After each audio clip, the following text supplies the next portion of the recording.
Boat నెక్కగలవా ఓ నరహరి తెడ్డు వేయగలవా? పూర్తి వివరాలకు చదవండి రేపటి సాక్షి దినపత్రిక. మనం చూసాం మొన్న అచ్యుతాపురం సెజ్లో ఎసెన్షియా ఫార్మా కంపెనీలో ఒక దుర్ఘటన జరిగింది. ఆ సంఘటన మీద ఈ రాష్ట్ర ప్రభుత్వం అలాగే పాయకరావుపేట ఎమ్మెల్యే గారు అబద్ధాలు చెప్తూ ఉన్నారు. వాటిని ఖండించడం కోసం మీ ముందుకు రావడం జరిగింది. ఆ ఫార్మా కంపెనీలో జరిగిన దారుణం నిజంగా చాలా దురదృష్టకరం. 17 మంది చనిపోయారు, 41 మందికి గాయాలయ్యాయి. గతంలో ఎన్నో ప్రమాదాలు జరిగినా కూడా ఎప్పుడూ జరగనటువంటి విషాదం చోటు చేసుకుంది. కానీ ఈ విషాదంలో ఆ బాధితులకి ప్రాణాలు కాపాడడంలో కానీ అలాగే క్షతగాత్రుల్ని అంబులెన్సుల్లో తీసుకెళ్లడంలో కానీ ఆ కంపెనీ యాజమాన్యం మీద చర్యలు తీసుకోవడంలో కానీ ఈ రాష్ట్ర ప్రభుత్వం పూర్తిగా విఫలమైంది. అలాగే తీసుకుంటే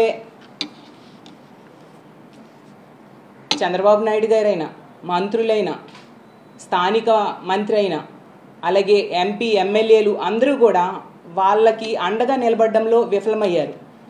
చంద్రబాబు నాయుడు గారు ఈ కూటమి ప్రభుత్వం ఎక్కడో మదనపల్లిలో పేపర్స్ తగలబడిపోతే హెలికాప్టర్ ఇచ్చి డీజీపీని పంపించారు. మరి 17 మంది ఎంత దారుణంగా యాక్సిడెంట్లో చనిపోయారు. ఏమి ఒక హెలికాప్టరో ఫ్లైటో వేసి హోంమంత్రి గారిని అలాగే డీజీపీ గారిని అక్కడికి పంపొచ్చు కదా, అలాంటి ఆలోచన రాలేదా? అంటే కాలిపోయిన పేపర్లకు ఉన్న విలువ 17 మంది ప్రాణాలకు లేదా? ఉత్తరాంధ్ర ప్రజల ప్రాణాలకు అంత విలువ లేదా అని నేను అడుగుతూ ఉన్నాను. అలాగే తీసుకుంటే పాయకరావుపేట ఎమ్మెల్యే గారు, ఆవిడ ఎంతసేపు కూడా జగనన్నని తిట్టడం కోసమే ఆవిడ టైం వెచ్చిస్తారు తప్ప ఎక్కడా బాధ్యతగా తనకిచ్చిన బాధ్యతని నెరవేర్చడం మనం చూడలేదు. ఎంతమంది చనిపోయినా కూడా చంద్రబాబు నాయుడు గారు పరామర్శకు వెళ్ళాక ఒక ఉన్నత స్థాయిలో సమీక్ష చేయాల్సిన అవసరం లేదా? రాష్ట్ర స్థాయిలో సమీక్ష చేశారా? ఒక industries department, factories department, pollution department, కార్మిక శాఖ వీళ్ళందరితోని ఒక ఫైర్ డిపార్ట్మెంటు, ఎలక్ట్రికల్ డిపార్ట్మెంటు రాష్ట్ర స్థాయిలో ఉంటాయి కదా, వీళ్ళందరితో కలిపి ఒక సమీక్ష చేశారా? ఇది ఏమీ చేయకుండా వీకెండ్కేమో స్పెషల్ ఫ్లైట్లో హైదరాబాద్ వెళ్ళిపోయారు. సరే మంచిదే, కానీ ఇవి చేసి వెళ్ళొచ్చు కదా. అంటే లెక్కలేనితనం, నెగ్లిజెన్సీ, ప్రజల ప్రాణాల మీద వాళ్ళకున్న నెగ్లిజెన్సీని తెలియజేస్తూ ఉంది.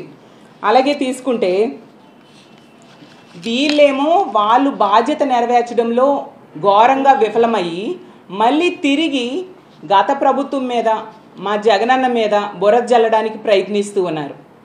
దాన్ని చూసి ప్రజలు అసహించుకుంటూ ఉన్నారు. పాయకరావుపేట ఎమ్మెల్యే గారు అయితే మరీ దారుణంగా మాజీ ముఖ్యమంత్రి గారిని పట్టుకొని చాలా చులకనగా మాట్లాడుతూ ఉన్నారు. అసలు ఆవిడ అలా తిట్టినంత మాత్రాన జగన్ గారికి ఉన్న విలువ ఏమాత్రం తగ్గదు.